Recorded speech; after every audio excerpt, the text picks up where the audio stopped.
Hello everyone. आज हम literary terms का पार्ट 5 को डिस्क्राइब करेंगे और आज आपका फर्स्ट लिटरेरी टर्म है frame tale. What is frame tale? Then you should know story with a plot structure in which an author uses two or more narrators to present the story, present the action. Okay. Frame tale एक ऐसी story होती है, ऐसे plot structure की story होती है जिसमें हमारा नरेटर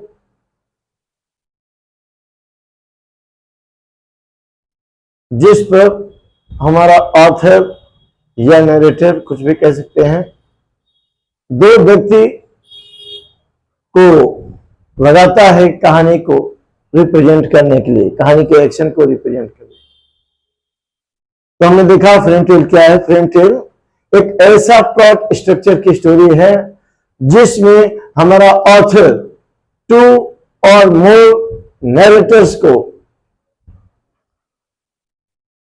एक्शन, स्टोरी का एक्शन प्रेजेंट करने के लिए अपॉइंट करता है।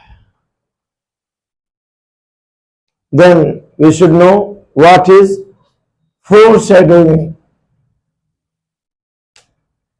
Then we should know foreshadowing is a device which a narrator uses to hint at future course of action.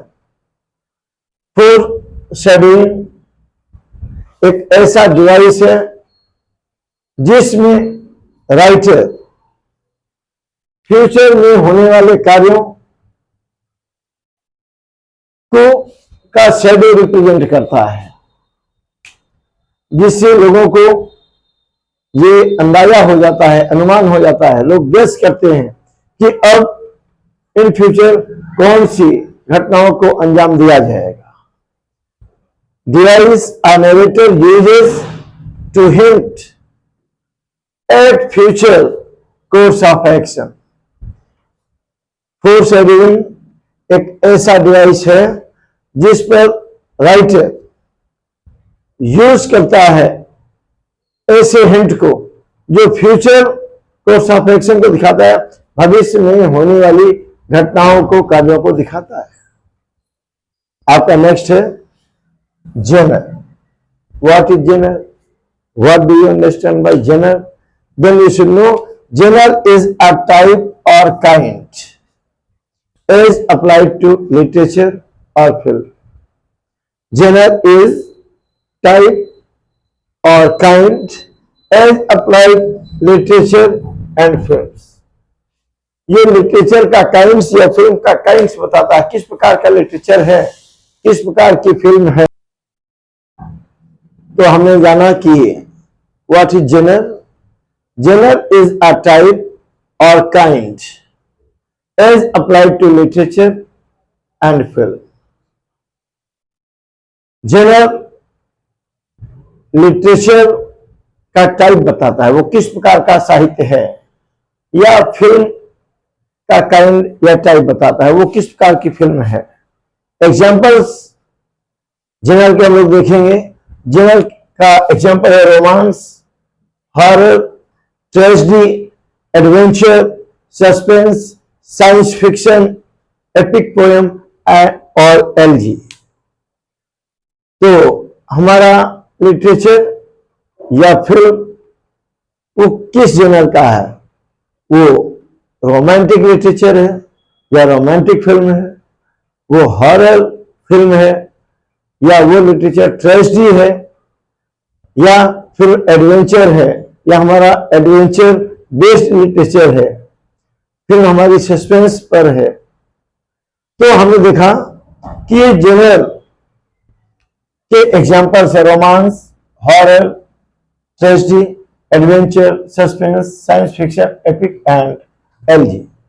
इस तरीके से जाना जेनर ये टाइप और काइंड ऑफ लिटरेचर या फिल्म को बताता है।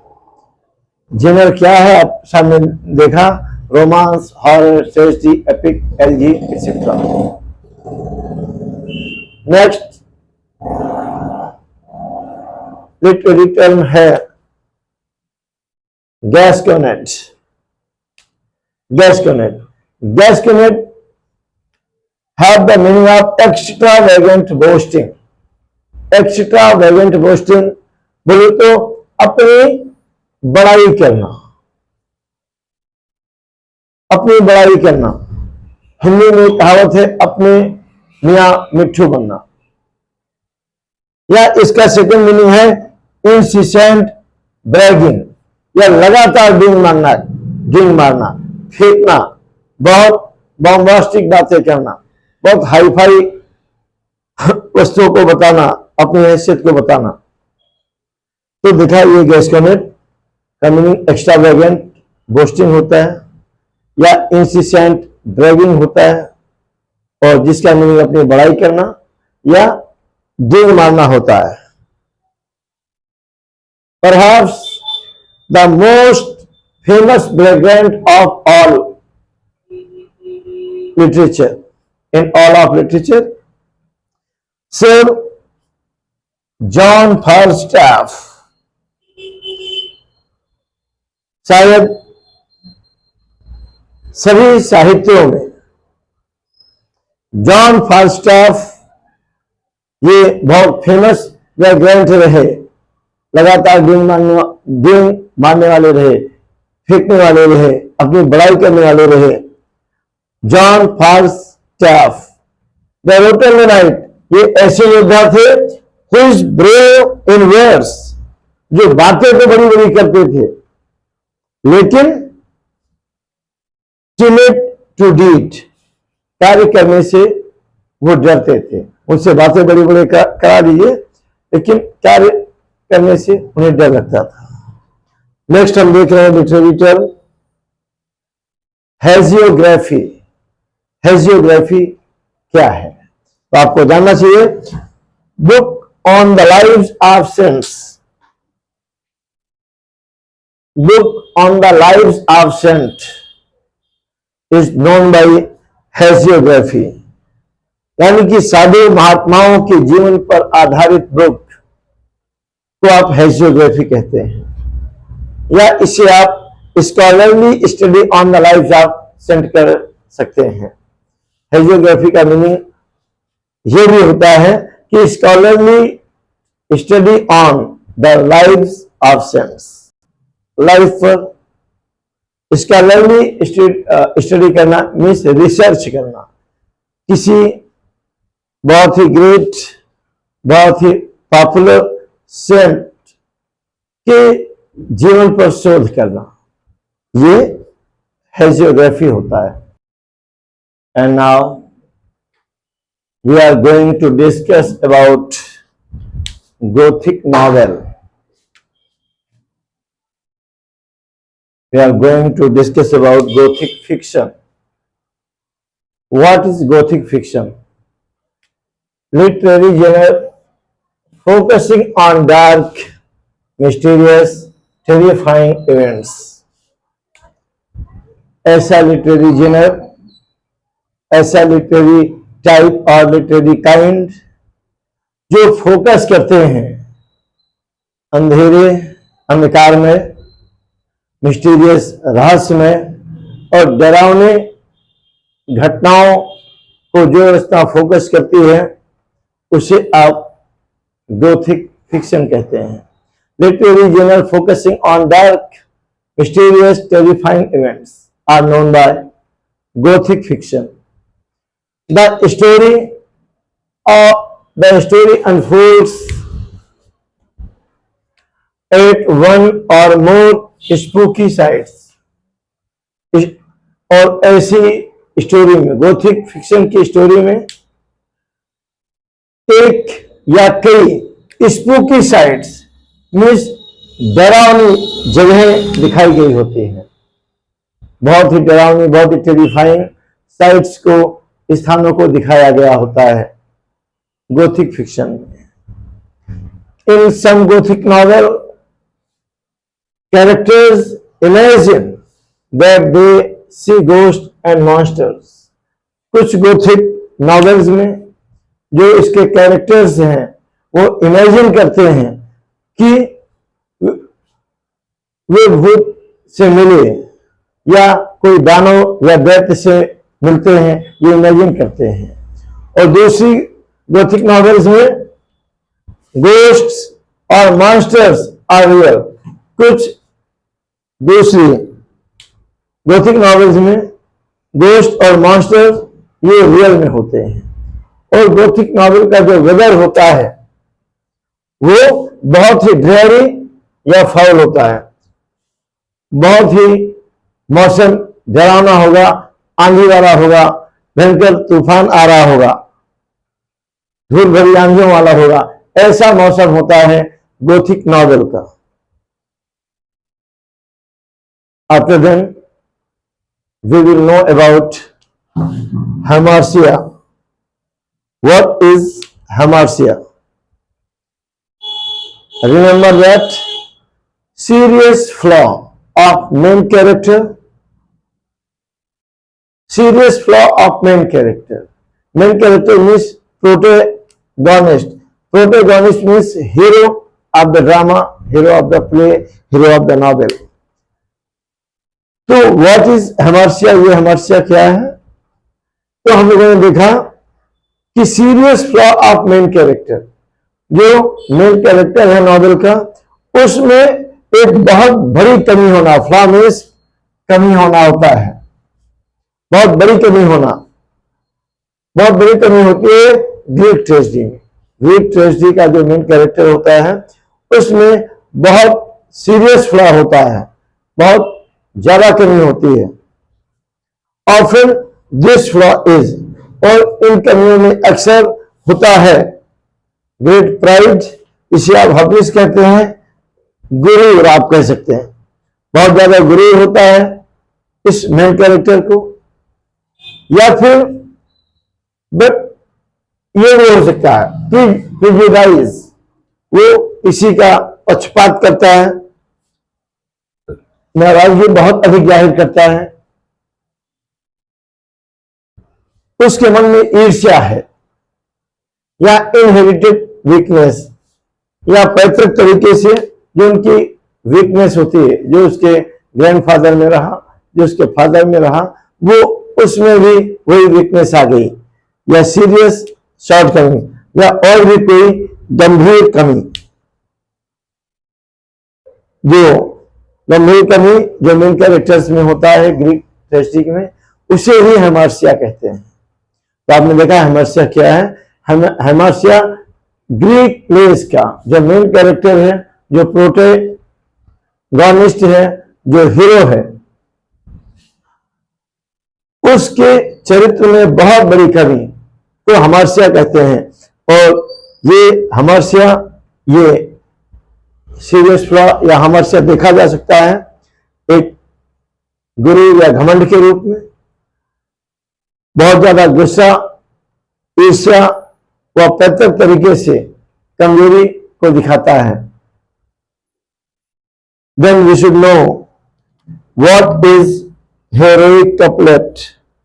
हेरोइक कपलेट क्या है? Unit of two rhyming lines in iambic pentameter is known by heroic couplet. Unit of two rhyming lines in iambic pentameter are known by heroic couplet. Rhyming lines की, और वो particular rhyming line जो जिनमें iambic pentameter है, iambic pentameter वाली rhyme lines के pair को, या टू rhyme lines, ऐसी टू राइम लाइन्स, ऐसी दो काव्यात्मक पंक्तियां जिनमें एम्बिक पेंटामीटर होता है। एम्बिक पेंटामीटर से बनी हुई two rhyming lines are known by heroic couplet. We will discuss about next literary term and that is inversion. What is inversion? Inversion means in everyday conversation a person would say, यानी कि एक व्यक्ति generally जो बातचीत करता है उसे आप इन्वर्जन कहते हैं। मतलब किसी भी व्यक्ति के प्रतिदिन की बातचीत इन्वर्जन कहलाती है। Everyday conversation of a person would say, किसी भी व्यक्ति के हर दिन का कन्वर्सेशन आप इन्वर्जन कहते हैं। नेक्स्ट है, what is invocation? Then we should know general request to the poet of the poet. General request of the poet to muse, to fire with them creative genius when they began long narrative. इस invocation क्या है? Invocation में poets, goddess, muse means goddess से ये request करते हैं। When they began long narrative, जब भी वो एक महाकाव्य टाइप की कोई रचना स्टार्ट करें तो हे देवी उन्हें आप उनके अंदर क्रिएटिव जीनियस फिल कर दें, उन्हें क्रिएटिविटी से फुल कर दें, उनके अंदर रचनात्मक क्षमता विकसित कर दें। पर्टिकुलर कब? जब वो लॉन्ग नैरेटिव की शुरुआत कर रहा हो।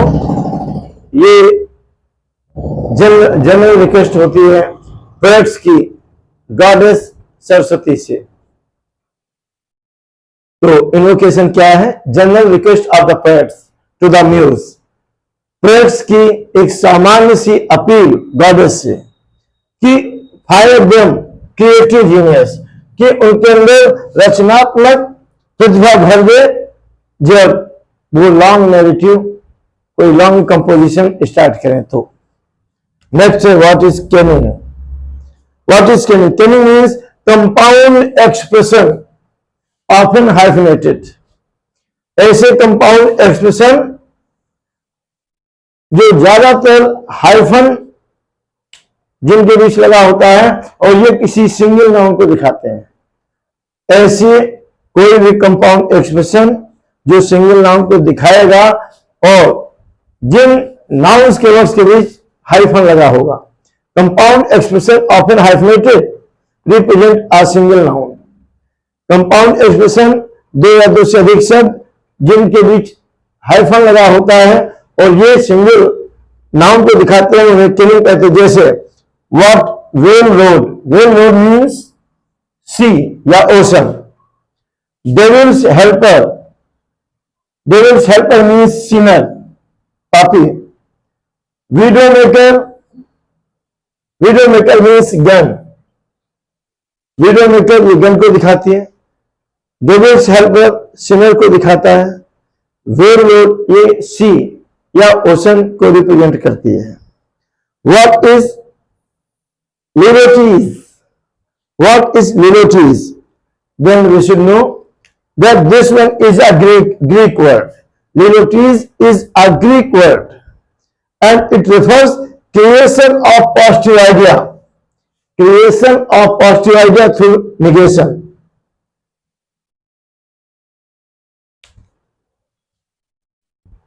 नेगेटिव वाक्यों से ये पॉजिटिव आइडिया को रिप्रेजेंट करता है। लिबर्टीज ये ग्रीक वर्ड है, ये एक ऐसा फिगर ऑफ स्पीच है जो नेगेटिव वर्ड्स के द्वारा, नेगेटिव फ्रेज, नेगेटिव सेंटेंस के द्वारा एक पॉजिटिव आइडिया क्रिएट करता है। जैसे this is not a small problem, मतलब ये कोई छोटी समस्या नहीं है, अर्थात एक बड़ी समस्या है। It is a major problem, ऐसा न करके कहा गया है this is not a small problem, ये कोई छोटी समस्या नहीं है, ये चीज है। वही कहा गया कि ये नेगेटिव सेंटेंस के द्वारा, नेगेटिव फ्रेजेस के द्वारा एक पॉजिटिव आइडिया डेवलप करता है। विलोटीज I am not forget that you शब्द मेजर, मैं भूला नहीं कि आपने मेरी बहुत बढ़िया सेवा किया था, मतलब मुझे याद है, मैं भूला नहीं, मतलब मुझे याद है कि आपने मेरी अच्छे से सेवा किया था।